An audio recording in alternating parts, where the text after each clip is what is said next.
Hello किसान भाइयों आज मैं आपको बताऊंगा कि आप पूरे अगस्त माह में प्याज की खेती करके किस तरह से अच्छा खासा मुनाफा कमा सकते हैं आने वाले समय में। तो दोस्तों अंत तक इस वीडियो पर बने रहिए। दोस्तों आज मैं आपको प्याज की खेती के बारे में संपूर्ण जानकारी दूंगा। तो किसान भाइयों मैं विकास राज आपके अपने YouTube channel I love farming में स्वागत करता हूँ। यदि आपको मेरे द्वारा दी गई जानकारियाँ अच्छी लगती हैं तो किसान भाइयों हमारे चैनल को सब्सक्राइब कीजिए, बेल आइकन को दबा लीजिए ताकि जब भी मैं कोई वीडियो अपलोड करूं आपको सबसे पहले नोटिफिकेशन मिले। अन्य किसान भाइयों तक भी शेयर कर दीजिए ताकि वे भी इसका लाभ उठा सके। तो किसान भाइयों चलिए शुरू करते हैं ज़्यादा टाइम ना वेस्ट करते हुए। किसान भाइयों जो आपकी प्याज की पैदावार है वो निर्भर करती है आपकी जलवायु पर, बीज पर और किसान भाइयों समय पर, और आपकी जो है ज़मीन किस टाइप की है, दोस्तों खाद वगैरह आप किस तरह से दे रहे हैं, मैनेजमेंट कैसा है, इन सब बातों पर दोस्तों आपकी प्याज की खेती निर्भर करती है। तो किसान भाइयों यदि आपका मैनेजमेंट बढ़िया है तो आप 60 से 70 दिन बाद हार्वेस्टिंग कर सकते हैं प्याज की। तो किसान भाइयों सबसे पहले तो आपको अपने खेत की जुताई करनी है, यानी कि गहरी जुताई करनी है। उसके बाद में किसान भाइयों आपको कुछ खाद वगैरह डालने हैं, यानी कि आपको देसी खाद डालना है, सड़ा गला 4 से 5 ट्रॉली। कच्चा खाद आपको नहीं डालना है, नहीं तो दोस्तों फायदे की जगह पर नुकसान होगा।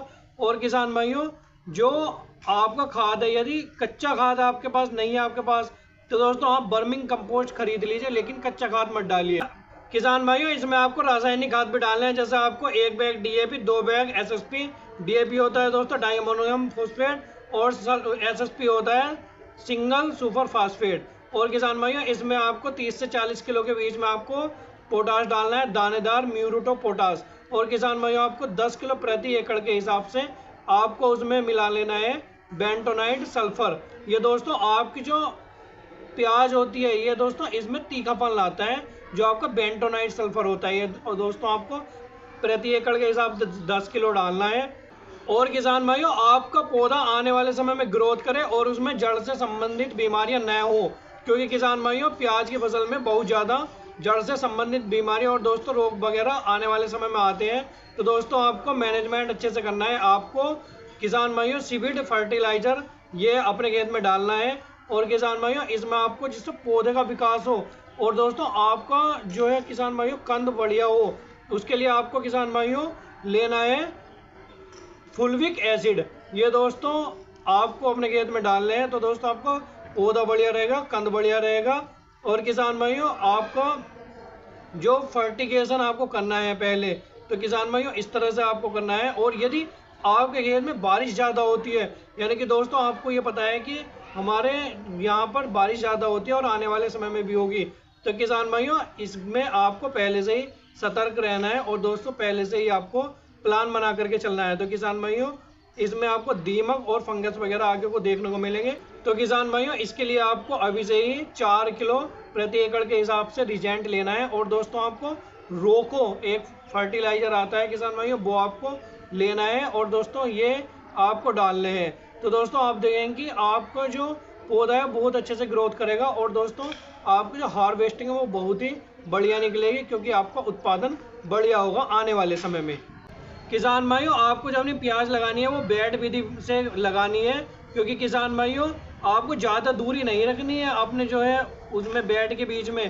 दोस्तों एक इंसान आसानी से आ जाए और चला जाए, यानी कि दोस्तों स्प्रे वगैरह करने के लिए आपको केवल उतनी दूरी आप रखें किसान भाइयों, नहीं तो दोस्तों ज़्यादा दूरी रखने से दोस्तों कोई फ़ायदा नहीं होता है।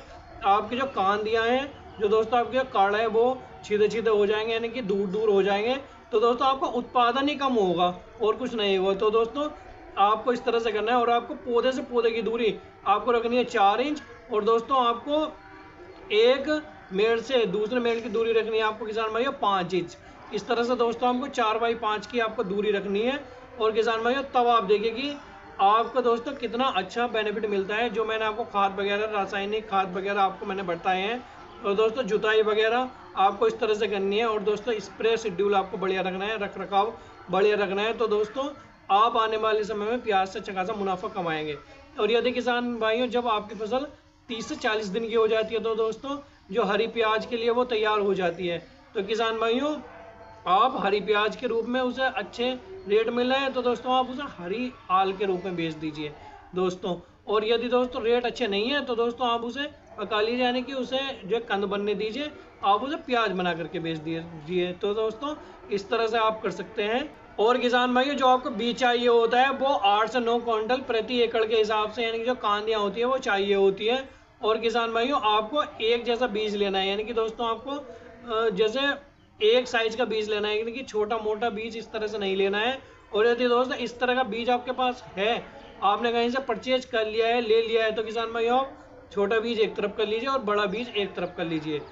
तो किसान भाइयों इस तरह से आपको करना है, अच्छी विधि से, अच्छे मैनेजमेंट से आप करेंगे तो किसान भाइयों आपको आने वाले समय में प्याज से अच्छा खासा मुनाफा मिलेगा। किसान भाइयों बस आज की वीडियो में इतना ही। मैं विकास राज आपसे विदा लेना चाहता हूं। यदि आपको कोई दिक्कत है तो आप मुझे कॉल कर सकते हैं, डिस्क्रिप्शन में मेरा मोबाइल नंबर है, या दोस्तों आप मुझे कमेंट भी कर सकते हैं, मैं आपके हर कमेंट का रिप्लाई करता हूं। बस दोस्तों आज की वीडियो में इतना ही, मिलता है अगली वीडियो में एक अच्छी जानकारी के साथ। धन्यवाद।